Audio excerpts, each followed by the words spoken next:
शौच के समय ये 8 गलतियाँ बिगाड़ती हैं आपका स्वास्थ्य। जाने कौन सी गलती पड़ सकती है भारी। नमस्कार दोस्तों, श्री गणेशाय नमः। हमारे वास्तु मंत्र 467 यूट्यूब चैनल पर आपका स्वागत है। दोस्तों, सुबह उठने के बाद अगर पेट पूरी तरह साफ ना हो तो आप जानते ही होंगे कि पूरा दिन किस परेशानी में बीतता है। ना काम में मन लगता है, ना कुछ खाने का मन करता है, और तो और पेट भी फूला फूला रहता है। ऐसा तब तक रहता है जब तक आप खुलकर शौच नहीं करते। इस बात से सभी सहमत होंगे कि सुबह के समय फ्रेश होना कितना ज़रूरी है, क्योंकि जब तक पेट पूरी तरह से साफ़ नहीं होता, पूरे दिन बेचैनी और थकान महसूस होता रहता है। आयुर्वेद के मुताबिक हर व्यक्ति के लिए शौच जाने का सर्वोत्तम समय सुबह 5 बजे से लेकर 6 बजे तक का होता है। दरअसल इस समय हमारे शरीर में वायु का प्रकोप तेज़ होता है, जो मल को बाहर निकालने के लिए आवश्यक होता है। ये ऐसा समय है जो मल त्यागने के लिए अत्यंत रूप से सुलभ होता है।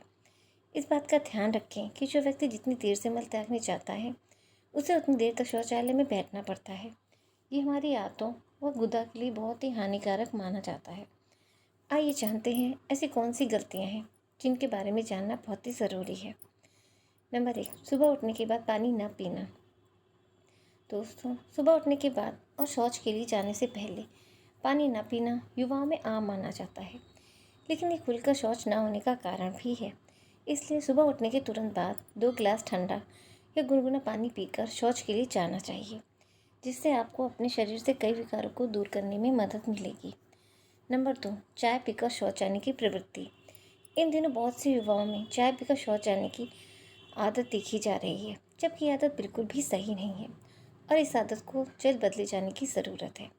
इस बात को जानने कि सुबह सूर्योदय होते ही आपके शरीर में एसिड की अधिकता शुरू हो जाती है, जिसको संतुलित करने के लिए आपको क्षार की आवश्यकता होती है। वहीं चाय भी एक तरीके के एसिड का काम करती है और इसे पीने से शरीर में एसिड तेज़ी से बढ़ जाता है, जो शरीर का तापमान बढ़ा देता है और नौबत पेट खराब होने तक पहुंच जाती है। नंबर 3, सुबह उठते ही टूथपेस्ट करना। आपको सुबह उठने के साथ ही टूथपेस्ट नहीं करना चाहिए, क्योंकि टूथपेस्ट करने से मुंह में लार बनना अचानक से कम हो जाता है और ये पूरे शरीर की क्रियाओं को प्रभावित करता है। दरअसल लार ना बनने या फिर लार के कम बनने से आपको कई तरह के रोग हो सकते हैं, जिसमें मुंह का कैंसर, अल्सर प्रमुख हैं। नंबर 4, बार बार शौच जाने की प्रवृत्ति। हमें से बहुत से लोग फ्रेश होने चाहते हैं और 2 से 3 मिनट में निकल आते हैं, जिसके कारण दिन में कई बार शौच जाना पड़ता है, जो कि पेट साफ ना होने की वजह है। इसके अलावा बहुत से व्यक्ति कब्ज जैसे रोगों के शिकार होते हैं, जिसके कारण उन्हें बहुत देर तक शौच के लिए बैठे रहना पड़ता है।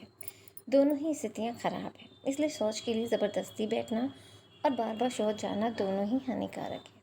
नंबर 5, शौचालय को साफ ना रखना। आपने देखा होगा कि कुछ लोगों का टॉयलेट बहुत गंदा रहता है। इन लोगों की ये जान लेना बहुत ज़रूरी है कि शौचालय की स्वच्छता न रखने से अन्य लोगों या फिर आपके परिवार को ही असहजता हो सकती है। कुछ लोग बाथरूम में ही गुटखा थूक देते हैं, जो उसे और गंदा बना देता है। इस स्थिति में शौच के दौरान मुंह को बंद ना रखने से मुंह के रोग बढ़ सकते हैं, जो किसी भी व्यक्ति के लिए चिंता का सबब बन सकते हैं। इसलिए शौचालय की सफाई रखें। नंबर 6, खाना खाने के बाद तुरंत शौच जाना। बहुत से पेट के रोगी या फिर कुछ लोगों को खाना खाने के बाद तुरंत शौच जाने की ज़रूरत पड़ती है। इस स्थिति में आपको उचित उपचार कराने की ज़रूरत है। इस तरह की परेशानी झेल रहे लोगों का शरीर दुबला पतला होता है, साथ ही उन्हें बहुत जल्दी ही थकान हो जाती है। उनमें कम शक्ति और पतले वीर्य की शिकायत हो। नंबर 7, शौच के बाद इन अंगों को करें साफ। शौच के बाद आँखों को जल से धोना चाहिए, जिससे नेत्रों के दुख नहीं होते। इसके अलावा शौच बाद स्नान या कुल्ला नहीं करना, इससे भी रोग बनते हैं। इतना ही नहीं, शौच के बाद हाथ पाँव नहीं धोना भी रोग का कारण बन सकता है। नंबर 8, शौच रोके नहीं। आपको कभी प्रेशर आने पर शौच नहीं रोकना चाहिए, जो कब्ज का कारण बन सकता है। इसके अलावा शौच रोकने से शरीर में रोग बनते हैं। शौच से आने के बाद मेडिकेटेड या साधारण साबुन से हाथ नहीं धोने या जल्दबाजी में धोने से मल का अंश वहीं रह जाता है और रोगों के शिकार होने की संभावना बढ़ जाती है। दोस्तों, हमारी आज की वीडियो आपको कैसी लगी कमेंट में ज़रूर बताएं। वीडियो आपको अच्छी लगी कमेंट बॉक्स में जय माँ लक्ष्मी लिखना ना भूलें। माता लक्ष्मी हमेशा आप पर अपनी कृपा बनाए रखें। दोस्तों, वीडियो को लाइक, शेयर और चैनल को सब्सक्राइब कर लें, ताकि हमारे आने वाली हर नई वीडियो का नोटिफिकेशन आपको मिलता रहे। वीडियो के अंत तक बने रहने के लिए धन्यवाद। Thank you.